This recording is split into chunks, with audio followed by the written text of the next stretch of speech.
ശരിക്കും മിത്ര കുര്യനായിട്ടൊന്നല്ല സിനിമയിലേക്ക് എത്തിയല്ല, സിനിമയിലേക്ക് എത്തിയതിന് ശേഷമാണ് മിത്ര കുര്യനായത്. ഞാൻ ഡാൽമ എന്നാണ് എൻ്റെ ഒറിജിനൽ നെയിം. അപ്പോൾ സ്കൂളിലൊക്കെ പ്രോഗ്രാമുകളും കാര്യങ്ങളും ചെയ്യുമ്പോൾ എങ്ങനെയോ അവിചാരിതമായി ഹരിഹരൻ സാറിൻ്റെ കയ്യിൽ എൻ്റെ ഫോട്ടോ കാണുകയും സാർ അപ്പോൾ ഓൾറെഡി കാസ്റ്റിംഗ് ആയി എങ്കിലും സംസാരിച്ച് കഴിഞ്ഞപ്പോൾ സാർ പറഞ്ഞു ഒന്ന് ഒരിത് നോക്കാൻ വേണ്ടിയിട്ടാണ് വരും ചോദിച്ചു. വന്നു കണ്ടു. അപ്പോൾ സാർ പറഞ്ഞു, അപ്പോൾ എൻ്റെ ഫാദറിൻ്റെ അടുത്ത് പറഞ്ഞു നല്ല ടാലൻ്റുള്ള കുട്ടിയാണ്, ഇതിൽ ഓൾറെഡി കാസ്റ്റിംഗ് ഒക്കെ കഴിഞ്ഞു, പക്ഷേ അവൾക്കൊരു ചെറിയ വേഷം ഞാൻ കൊടുക്കാമെന്ന് പറഞ്ഞിട്ട് ഞാൻ അതിൽ മയൂഖം എന്ന് പറഞ്ഞ ചിത്രത്തിൽ സൈജു ചേട്ടൻ്റെ അനീതിയായിട്ട് ഒരു ക്യാരക്ടർ ഞാൻ ഫസ്റ്റ് തുടങ്ങണത്. ആര് വേണേ ആയിക്കോട്ടെ, സന്തോഷമേ ഉള്ളൂ. നീ വല്യച്ഛൻ്റെ തായമ്പ കേട്ടിട്ടുണ്ടോ? എനിക്കും ഉണ്ട് ചെറിയൊരു ശിഷ്യത്വം. എന്നെ അങ്ങനെ ആർക്കും തോപ്പിക്കാനൊന്നും പറ്റില്ല.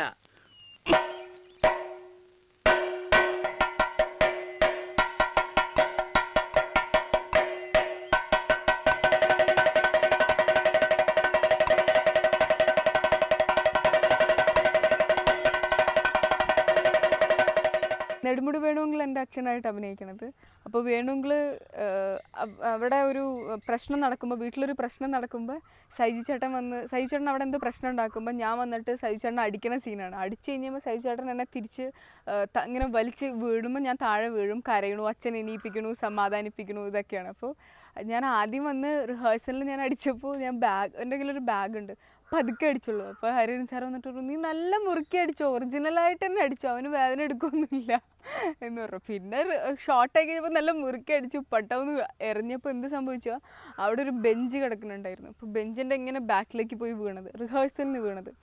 അപ്പോൾ എല്ലാവരും പേടിച്ചു പോയി, എന്തെങ്കിലും പറ്റിയ ബെഞ്ച് മാറ്റാൻ മറന്നുപോയി അവർ.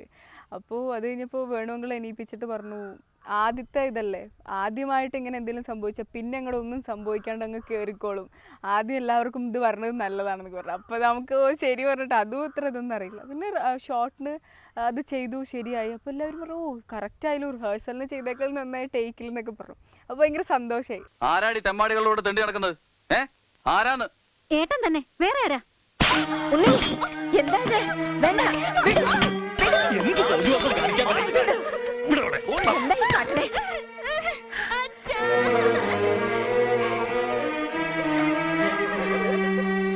സാധു മിറണ്ടാലിലേക്ക് എന്ന് പറഞ്ഞാൽ ഇതേപോലെ തന്നെ ഞാൻ എൻ്റെ ഒരു ഫാമിലി ഫ്രണ്ട് മുഖേന സിദ്ദിഖ് സാറിനെ കണ്ടു സംസാരിച്ചു. അപ്പോൾ സാർ ഓക്കെ പറഞ്ഞു വിട്ടു.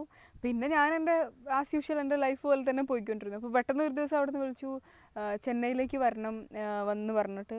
അപ്പോൾ എന്താണെന്ന് വെച്ചപ്പോൾ ഇങ്ങനെ സാധു മിറണ്ടാൽ എന്ന് പറഞ്ഞ ചിത്രത്തിൽ സിദ്ദിഖ് സാറിൻ്റെ ഫിലിമിൽ അഭിനയിക്കാനാണ്. അപ്പോൾ ശരിക്കും ചെട്ടിപ്പോയി, അഭിനയിക്കാനായിട്ടാണ്. അപ്പോൾ ഇന്ന് തന്നെ വരണമെന്ന് എന്തോ പറഞ്ഞിട്ട് അവർ അത്യാവശ്യമായിട്ട് വിളിച്ചു. അപ്പോൾ ഞാനും മമ്മിയാണ്. അപ്പോൾ ശരിക്കും നമുക്കൊട്ടും പ്രതീക്ഷയില്ലാത്ത സമയം, ഞാനന്ന് കോളേജിലേക്ക് പോകണ എന്തോ സമയത്താണെന്ന് പറഞ്ഞു. അപ്പോൾ വീണ്ടും എനിക്ക് തോന്നുന്നു എൻ്റെ ജീവിതത്തിനെ മാറ്റിമറിച്ചൊരു ദിവസം എന്ന് തന്നെ പറയാതെ. അന്ന് തൊട്ട് പിന്നെ തൊട്ട് ആ സമയത്ത് ഞാൻ സീരിയസ് ആയിട്ട് കണ്ടു തുടങ്ങിയായിരുന്നു. ആദ്യത്തെ ദിവസം തന്നെ അങ്ങനെ അത്രയും ഹെവി ഇതൊന്നും തരാതെ ചെറിയ ഇത് തന്നിട്ട് ആ ഒരു ടെൻഷനും പേടിയും മാറാനായിട്ട് തന്നെ. പക്ഷേ അത് കഴിഞ്ഞ് എനിക്ക് തോന്നുന്നു മൂന്നാമത്തെ ദിവസമാണ് ഭയങ്കര ഇമോഷണൽ ഒരു ഇത് അഭിനയിക്കുന്ന ഒരു ഇതുണ്ട്. അപ്പോൾ സാറിന് ഭയങ്കര ടെൻഷനാണ്, ഞാൻ പുതിയ കുട്ടി എങ്ങനെ ചെയ്യുന്നു എന്ന് അറിയില്ല. അപ്പോൾ ഒരു വിശ്വാസത്തിൻ്റെ പുറത്താണ് സാർ ഇങ്ങനെ പറഞ്ഞിരുന്നത്. അപ്പോൾ ഭയങ്കര ടെൻഷൻ ഉണ്ടായിരുന്നു. അത് കഴിഞ്ഞപ്പോഴാണ് സാർ പറഞ്ഞത്, ടെൻഷൻ ഉണ്ടായിരുന്നു എനിക്ക്, എങ്ങനെ ചെയ്യുമെന്നറിയില്ല, പുതിയ കുട്ടിയാണല്ലോ, അപ്പോൾ ഇങ്ങനെയൊന്നും അറിയില്ല. അപ്പോൾ ഷോർട്ട് അഭിനയിച്ച് കഴിഞ്ഞിട്ട് സാറ് എല്ലാം ആ സീൻ തീർന്നു കഴിഞ്ഞപ്പോൾ സാറ് പറഞ്ഞു, നന്നായി ചെയ്തു, എനിക്ക് ഭയങ്കര ടെൻഷൻ ഉണ്ടായിരുന്നു, ഭയങ്കര ഇമോഷണൽ സീൻ, ചിലർക്ക് ഇമോഷണൽ സീൻ വരാൻ ഭയങ്കര പാടായിരിക്കും, അപ്പോൾ പക്ഷേ നന്നായി ചെയ്തു, മിത്ര നന്നായി ചെയ്തു എന്നൊക്കെ പറഞ്ഞു. അതിനുശേഷമാണ് ശരിക്കും എനിക്ക് തമിഴിൽ നിന്ന് 2 പ്രോജക്റ്റ് ഞാൻ ഹീറോയിനായിട്ട് പറഞ്ഞത്.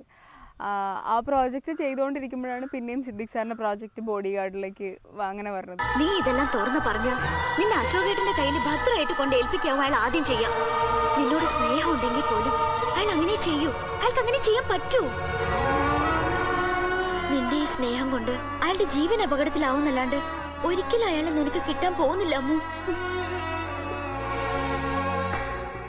സാധു മിറണ്ടാലിൽ എന്നെ ബാങ്കിൽ പിടിച്ചു വച്ചിരിക്കുകയാണ്, വില്ലന്മാർ പിടിച്ചു വെച്ചിട്ട് പേടിച്ചിരിക്കുന്ന ഒരു ഷോട്ടാണ്. ഫസ്റ്റ് എടുക്കണ പേടിച്ചിരിക്കുന്ന ഷോട്ടായിട്ട് ഒരുപാട് പേര് ഇരിക്കുന്നുണ്ട്.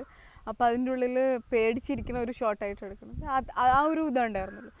ഇമോഷണൽ സീനാണ് കുറച്ചുകൂടി ഭയങ്കര ഹെവി ആയിട്ട് വന്നിട്ട് വില്ലന്മാരുടെ അടുത്ത് ഭയങ്കര കഞ്ചണതും അങ്ങനെ ഇതായിട്ടൊക്കെ ഒരു ഇതാണ്. എനിക്ക് തോന്നുന്നു കുറച്ച് കൂടുതലായിട്ട് കരയേണ്ടതായിട്ടുള്ളതൊക്കെ അങ്ങനെ ഒരു ഇത് അഭിനയിച്ചത്.